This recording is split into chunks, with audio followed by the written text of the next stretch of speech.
नमस्कार. कित्येक जणांना हा प्रश्न असतो, योगाने वेट लॉस होतं का? तर आज मी खूप चांगली योगासनं, मी निवडलेली योगासनं तुमच्यासाठी आणलेली आहेत आणि माझ्यासोबत गायत्री सुद्धा आहे. योगाने जे रिझल्ट्स मिळतात ना वेट लॉस करिता, ते लॉंग टर्म असतात आणि त्यामुळे योगासने तुम्ही जर रोज केलीत, त्याची सवय तुम्हाला लागली, तर त्यामध्ये तुमची आवड निर्माण होते आणि त्या आवडीमुळे तुमची योगासनं आहेत ती खूप चांगली व्हायला लागतात आणि सराव तुमचा वाढत जातो. तर ही योगासनं कशी करायची ते आपण पाहूयात. सोपी आहेत योगासनं, तुम्हा सर्वांना नक्की जमतील. आपण पहिलं आसन पाहूयात, उभं राहून.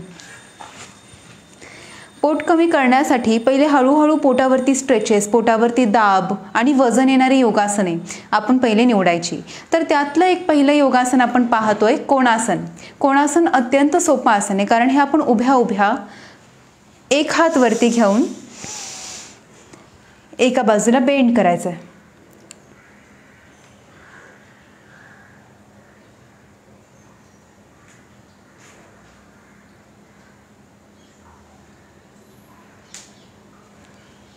हे योगासन जे आहे, गायत्री एकदा परत दाखव. या योगासनामध्ये जेव्हा आपण हात पूर्णपणे कानाच्या वर ठेवतो आणि ॲक्च्युअली जसं केलं पाहिजे योगासन, यात जरा फरक पडतो. म्हणजे सहजपणे जर आपण हे आसन पाहिलं आणि असं आपल्याला करायचं असेल तर आपण पाय जोडून फक्त हात घेऊन बेंड करणार. पण हा बेंड आणखीन वाढवलात तर इथे चांगला स्ट्रेच, हा स्ट्रेच अजून वाढतो, इथला स्ट्रेच आणखीन वाढतो आणि तो खरा सराव आहे. तो स्ट्रेच वाढून वाढून मग हे साईड्सचे फॅट आहेत ना, ते हळूहळू कमी होण्यासाठी सुरुवात होते आणि त्यासाठी आपण प्रत्येक बोट पूर्ण हात हा ताणायचा आहे आणि हा ताण आहे तो सलग 1 मिनिटाच्या पुढे, मग तुम्ही कितीही करू शकता, 1 मिनिट, 1.5 मिनिट, 2 मिनिटापर्यंत जा. हे एका बाजूला आणि मग दुसऱ्या बाजूला सुद्धा तसंच सारखं करायचं आहे. असंच आपण 1.5 ते 2 मिनिट होल्ड केलात की तेच रिपिटेशन अजून 2दा 3दा जर केलं तर त्याचा खूपच चांगला उपयोग होतो. म्हणजे जवळजवळ 8 ते 10 दिवस जर तुम्ही सलग करत राहिलात आणि तेही रिपिटेशन सहित, तर तुम्हाला स्वतःला जाणवेल की तुमचे साईड्सचे फॅट आहे ते हळूहळू कमी होत चालले. आणि हे आसन टिकवण्यासाठी सुद्धा सोपं आहे. यात दम लागणार नाही, यात आसन सोडावंसं वाटणार नाही, कारण हे आपल्याला पेललं जाईल. यामध्ये हा स्ट्रेच आपण सहजपणे देऊ शकतो. म्हणून या आसनाचा सराव सर्वात पहिले करा. मग आता दुसरं आसन पुढचं पाहूयात. हे आसन आपण आता पाहिलं. त्रिकोणासनाचा सुद्धा आपण सराव करतो, पण मधल्यामध्ये हे जे आसन आहे ना, ते आहे तिर्यक ताडासन. या आसनामध्ये आपल्याला धडाचं पूर्ण अप्पर बॉडीचं वजन हे फक्त एका साईड्सवरती पेलायचं असतं आणि त्यामुळे यामध्ये जो स्ट्रेच येतो ना, तो यापेक्षा कोणासनापेक्षा अधिक असतो, जास्त असतो.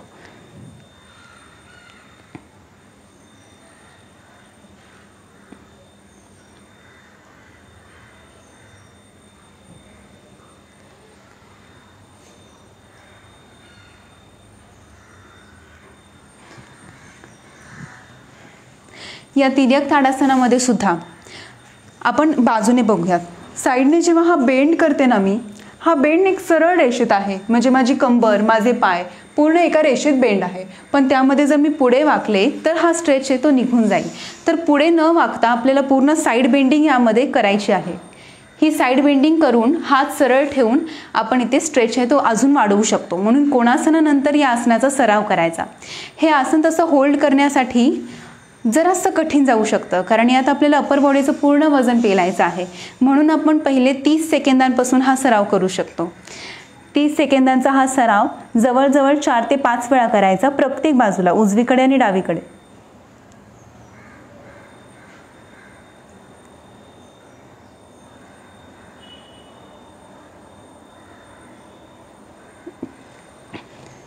पुढचं आसन पाहण्यापूर्वी यातच मी थोडंसं एक तुम्हाला चेंज करून सांगते. इंटरलॉक फिंगर्स जेव्हा आपण करतो तेव्हा एक सपोर्ट मिळत असतो, पण जेव्हा आपण हातांमध्ये थोडं अंतर ठेवणार आणि हात असे ठेवणार आणि हा असा बेंड करणार, तेव्हा अधिकच ताण आपल्याला बाजूला मिळेल. पण या आसनामध्ये दोन्ही हात कानाला लागलेले पाहिजेत इतकं. रिलॅक्स. पुढचं आसन आपण पाहूयात. साईडला स्ट्रेचेस दिले, आता ट्विस्टिंग द्यायची आहे आणि ट्विस्टिंगसाठी खाली बसून आपण 2 सोपी आसनं करायची. पहिलं सोप्पं आसन आहे ते बसल्या बसल्या साधी मांडी घालून तुम्ही करू शकता आणि पद्मासन घालून सुद्धा करू शकता. हे आहे वक्र पद्मासन. वक्र पद्मासनात गायत्री साधी मांडी घालून दाखवेल आणि मी पद्मासनात दाखवते. दोन्ही हात बाजूला ठेवायचे, एका बाजूला. पण ते शरीरापासून थोडेसे दूर असले पाहिजेत. मग दोन्ही हातांचे कोपरे हे खाली जमिनीवर ठेवायचे. पण हे झाल्यानंतर सगळ्यात महत्त्वाची स्टेप ही आहे की तुमचा खांदा हा जास्तीत जास्त खाली आला पाहिजे. म्हणजे आता तुमच्या बाजूला माझा कुठला खांदा आहे? डावा. गायत्रीचा आणि माझा डावा खांदा हा तुमच्या साईडला आहे आणि तो खांदा मी जितका खाली घेणार तितका माझा ट्विस्टिंग आहे ती इम्प्रूव्ह होणार. जर हा खांदा असा वर असेल आणि उजवा खांदा खाली असेल तर पोटाला पीळ अजिबात मिळणार नाही. आणि जेव्हा डावा खांदा खाली असेल तेव्हा मिळणार. म्हणजे उजवीकडे बेंड करताना लेफ्ट शोल्डर आणि डावीकडे बेंड करत असताना राईट शोल्डर हा खाली घ्यायचा.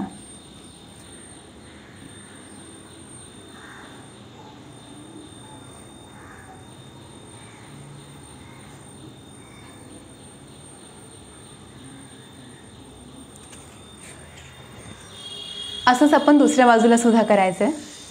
पहिले एक दीर्घ श्वास घ्यायचा आणि श्वास सोडत असताना पोटाला पीळ देऊन खाली बेंड करायचा.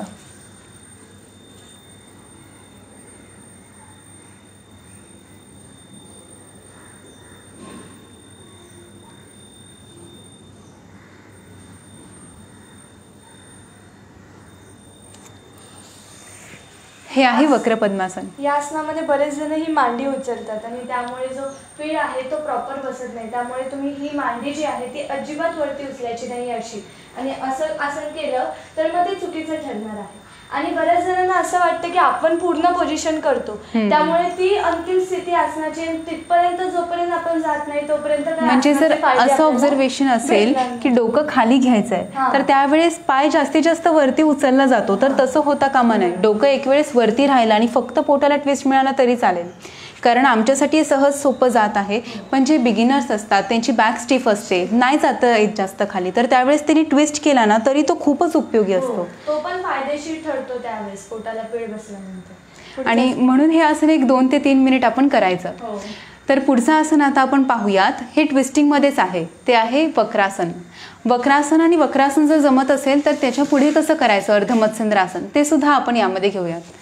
वक्रासनात दोन्ही पाय सरळ ठेवायचे आणि हे आसन आहे ना दंडासनापासून सुरुवात होते. कारण पाठ जर वाकलेली असेल, पोक असेल तर पोटाला पीळ मिळणारच नाही. म्हणून दंडासन. ही स्थिती छान घेतल्यानंतर गुडघ्यातून एक पाय वाकवायचा. तो किती वाकवायचा तर दुसऱ्या पायाचा गुडघा जिथपर्यंत आहे जिथे आहे त्याच्या बरोबर बाजूला हा पाय असला पाहिजे. यापुढे जर डावा पाय तुम्ही वाकवला असेल तर उजव्या हाताने डाव्या पायाला पकडायचं. मग तुमचा डावा हात हा बरोबर बाजूला ठेवायचा. बाजूला ठेवल्यानंतर अप्पर बॉडी ही समोर असली पाहिजे, साईडला नाही. मग हा जो गुडघा आहे या गुडघ्याच्या पुढे उजव्या हाताचा कोपरा आला पाहिजे आणि तो आल्यानंतर हळूहळू पायाला पकडायचं आहे.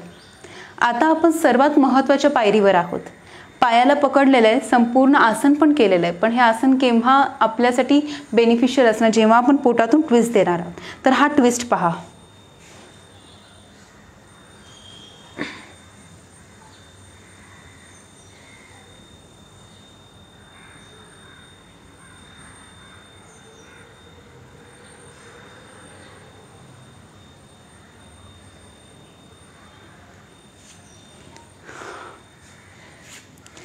असा हा ट्विस्ट महत्त्वाचा आहे. या ट्विस्टिंगमध्ये जरा 2 प्रकार पडतात. जर आपण हा ट्विस्ट पूर्ण केला आणि पाठीला जर पोक असेल आणि असा ट्विस्ट केलेला आहे तर तो ट्विस्ट फक्त इथे आपल्याला जाणवणार, पूर्ण पोटापासून येणार नाही. कारण इथे पूर्णपणे मसल्स आहेत ते एका जागेला कॉन्ट्रॅक्ट झालेत. तर त्यांना पहिले स्प्रेड करायचं. स्प्रेड करण्यासाठी पाठ अशी ताट करायची, छाती पुढे घ्यायची आणि मग पीळ द्यायचा पोटाला.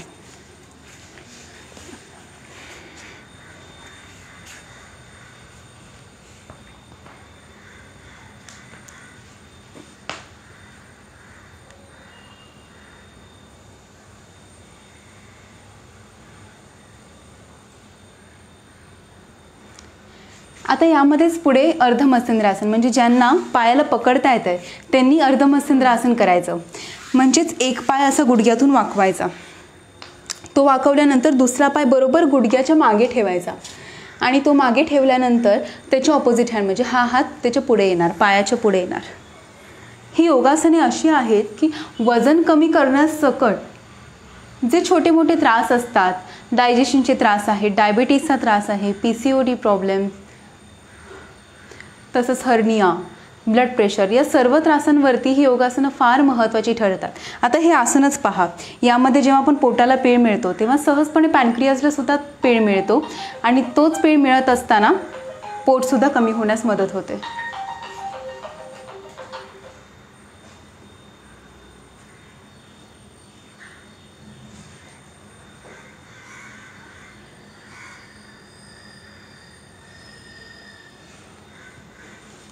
रिलॅक्स. आता आपण पुढचं आसन शिकूया. पण बाजूला स्ट्रेच दिला, पीळ दिलेला आहे आणि आता पोटावरती ताण, प्रेशर्स यायला पाहिजे आणि त्यासाठी खूप छान छान योगासनं आहेत. अर्धनावासन आहे, नक्रासन आहे, हृदयस्तंभासन आहे. तर ती योगासनं आपण करू. आता आपण पाहतोय नावासन. नावासनात पाठीवर झोपून दोन्ही हात वरती घ्यायचे, एक दीर्घ श्वास घ्यायचा आणि श्वास सोडताना पाय, हात आणि मान वरती उचलायचे.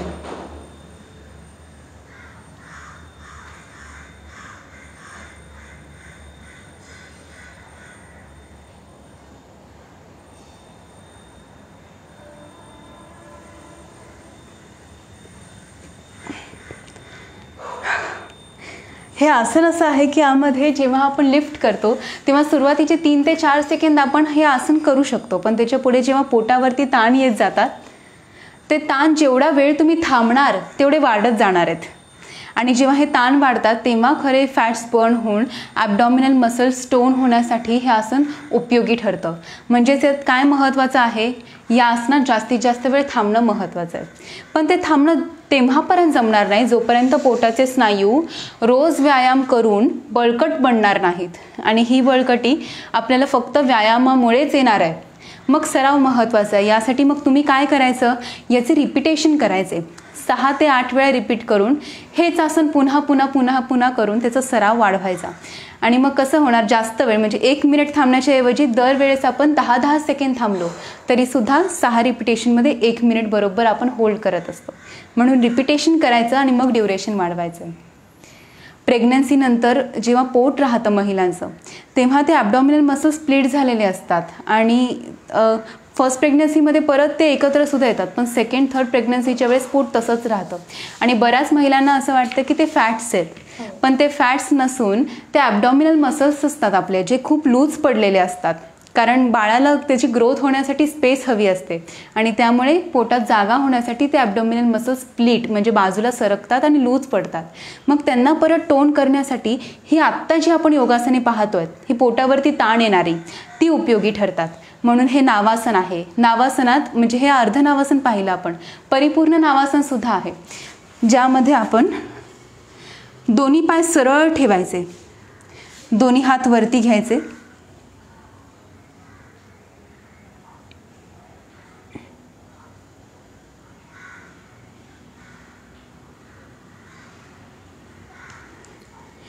मी जे केलं होतं ते V-सीट आहे, ते खूप छान एक्सरसाइज आहे आणि हे आहे परिपूर्ण नावासन. अर्धनावासनात हीच लेवल थोडीशी खाली होती. अर्धनावासन का आधी सांगितलं, कारण हे सोपं आहे सर्वांसाठी करण्यासाठी आणि परिपूर्ण नावासन आहे त्यामध्ये थोडं आपल्याला ॲबडॉमिनल बरोबर लोअर स्टमकवरती प्रेशर्स येतात. मग यावर आहे तुम्हाला नक्की कुठल्या भागावरती जास्त फॅट्स आहेत तर तुम्ही तसे प्रेशर्स ते कमी करू शकता, वाढवू शकता, असे ते लेवल्स आहेत. तर यामध्ये आपण काय बघितलं, हे आसन करण्याच्या वेळेस आपण त्याची ड्युरेशन आणि रिपिटेशन्स वाढवायचे तर त्याचा फायदा होणार. आता आपण पुढचं आसन पाहू, उत्तान पदासन.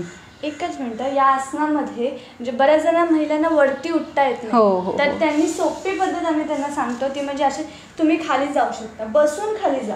म्हणजे वरती उठता येत नसेल ना असं डायरेक्टली, वरती उठण्यासाठी पूर्ण वजन लिफ्ट करावं लागतं आणि ते वरून जर खाली गेला तरी सोपं जाईल. ही पोझिशन तुम्ही करू शकता. नक्की. पुढचं आसन उत्तान पदासन करूयात. उत्तान पदासनामध्ये पाठीवर झोपून, उत्तान म्हणजे वरच्या दिशेने उचलणे आणि पद म्हणजे पाय, तर आपल्याला वरती पाय लिफ्ट करून होल्ड करायचं आहे आणि ही होल्डिंग आपल्याबरोबर लोअर स्टमकवरचे फॅट्स कमी करण्यासाठी फार उपयोगी ठरते.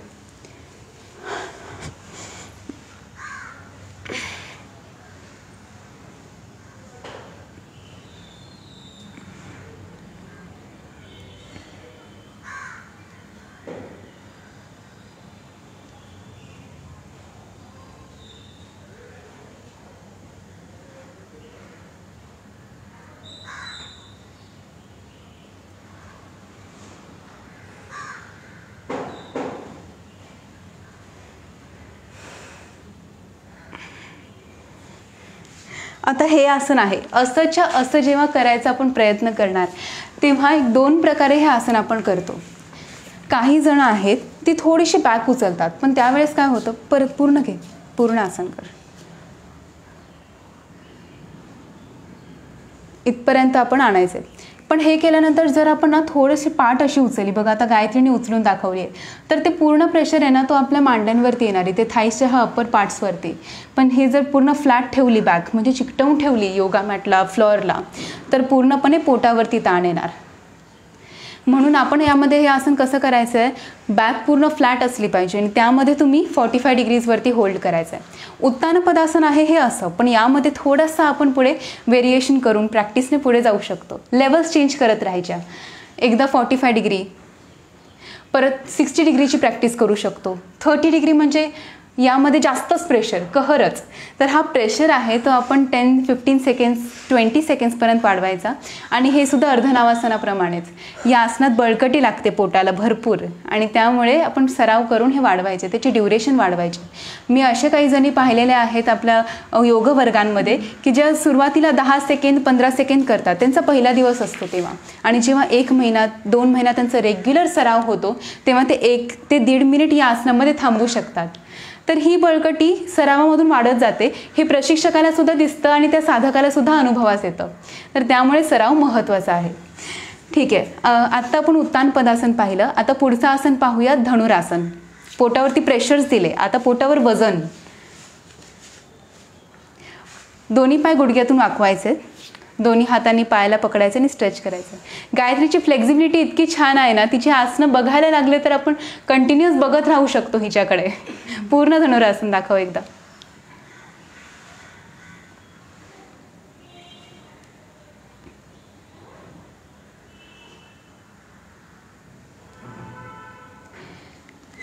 आपण धनुरासन कसं करायचं आहे, तर त्यामध्ये आपण सुरुवातीला पाय वाकवून दोन्ही पायाने अँकल्सला पकडायचं आहे.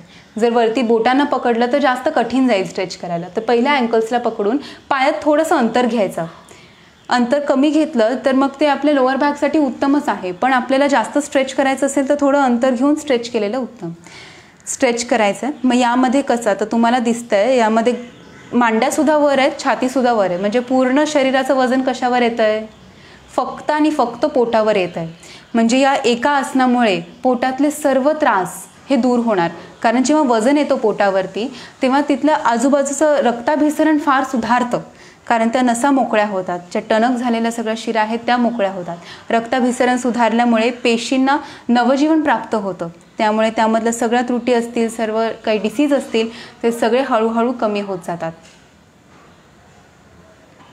म्हणून या आसनामुळे पोट कमी होतं, PCOD प्रॉब्लेम्स दूर होतात आणि डायजेशनचे विकार दूर होतात. भूक नियंत्रित होते, पाठीची लवचिकता वाढते, पाठीचे स्नायू बळकट बनतात, शरीरातली प्रत्येक शीर ही एकाच वेळेस ताणली जाते.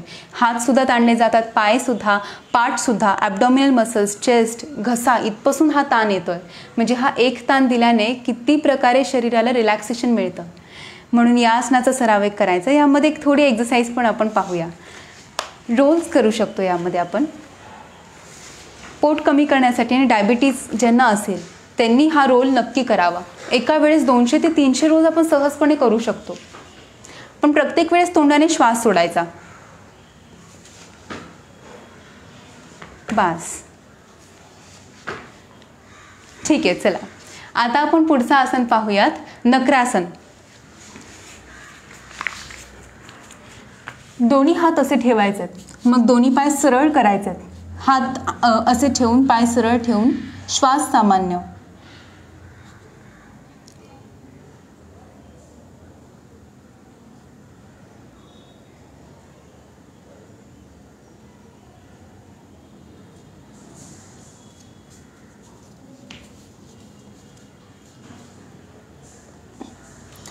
आता पहा, यामध्ये जर गायत्रीने थोडीशी पाठ वाकवली, म्हणजे इथून बेंड केला, थोडा बेंड कर, हां, म्हणजे हिप्स वरती राहिले, ही पाठ वरतीच आहे पण कंबर खाली गेली, तर हा पोटावरचा ताण त्या क्षणी निघून जाणार.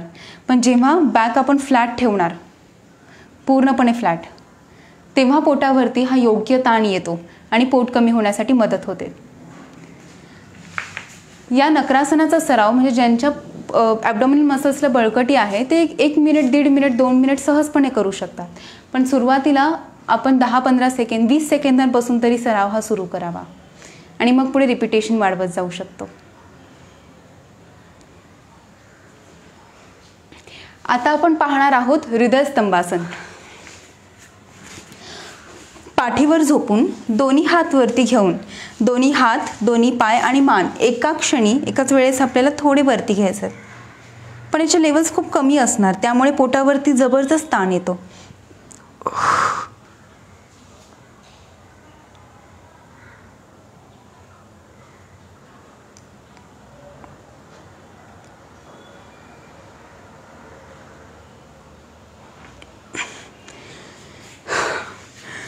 तुम्हाला आता लक्षात आलं असेल हे आसन अर्धनावासनाप्रमाणेच आहे, पण अर्धनावासनात आपण पूर्णपणे सीट्सवरती बॅलन्स, कमरेवरती बॅलन्स घेतलेला, पण हृदयस्तंभासनात आपण त्याचे लेवल्स फार कमी ठेवतोय, फार कमी हात आणि पाय उचलतोय आणि एकाच लेवलला उचलतोय. त्यामुळे बरोबर पोटाच्या भागाला, मग ते लोअर असू देत किंवा अपर स्टमक, दोन्ही कमी होण्यासाठी हे असं आसन आहे की जे पूर्ण ॲब्डोमिनल मसल्सच्या पार्टला प्रेशराईज करतं आणि त्यामुळे हे आसन आहे जे आपण जास्तीत जास्त वेळा केलं पाहिजे.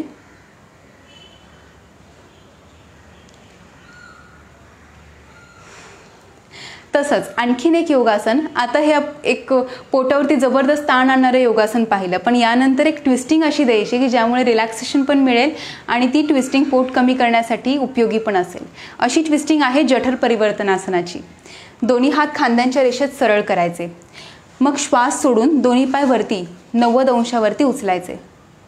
पाय उचलल्यानंतर एका बाजूला पाय ठेवून द्यायचे आहे आणि ते पाय ठेवल्यानंतर ज्या बाजूला पाय ठेवलेत त्याच हाताने त्या पायाचे अंगठे पकडायचे आणि त्याच्या ऑपोजिट बाजूला मान फिरवायची. ही मान अशी फिरवली की पोटाला जास्तीत जास्त पीळ मिळाला पाहिजे. हा पीळ फक्त एकाच गोष्टीमुळे आपण आहे तो कमी होऊ शकतो आपल्याकडून, ते म्हणजे हा खांदा उचलला जाणे. हा खांदा जर उचलला जात असेल याप्रमाणे तर हा ट्विस्टिंग ऑटोमॅटिकली कमी होते, पण हाच खांदा पूर्ण खाली असेल तर ट्विस्टिंग जास्तीत जास्त वाढते. तर जेवढा ट्विस्ट करणार तेवढंच पोट कमी होण्यासाठी, पोटाच्या विकारांसाठी, पाठीसाठी आणि कमरेसाठी हे आसन उपयोगी ठरेल. हे आसन एवढं सोपं आहे की या आसनात आपण एक 4 ते 5 मिनिट सहजपणे होल्ड करू शकतो. हां, फक्त ज्यांचं पोट जास्त आहे त्यांना छाती आणि पोटाच्या मध्ये कळ येऊ शकते जास्त वेळ होल्ड करताना, तर सुरुवातीला हे आसन 2 मिनटं करा, मग 3 मिनिट, मग 5 मिनटापर्यंत जाऊ शकता. हे आसन सोपं असल्यामुळे आपण याचे रिपिटेशनसुद्धा जास्त वेळा करू शकतो आणि होल्डसुद्धा जास्त करू शकतो. एका बाजूला केल्यानंतर रिलॅक्सेशन घेऊन दुसऱ्या बाजूला आपल्याला रिपीट करायचं आहे.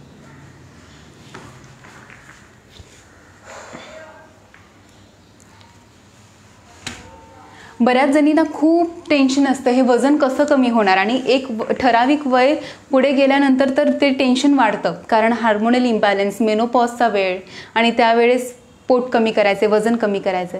तर अशा वेळेस शरीराला अति ताण न देता कुठली अवघड किंवा आपल्याला झेपत नसणारे वर्कआउट्स टाळून आपण ही योगासने करू शकतो. योगासने ही सोपी आहेत आणि तुम्हाला करायला सोपी असल्यामुळे तुम्ही रोज तो सराव वाढवत गेला, तुम्हाला आवड त्याची निर्माण होईल आणि योगासने तुम्ही छान शिकू शकाल.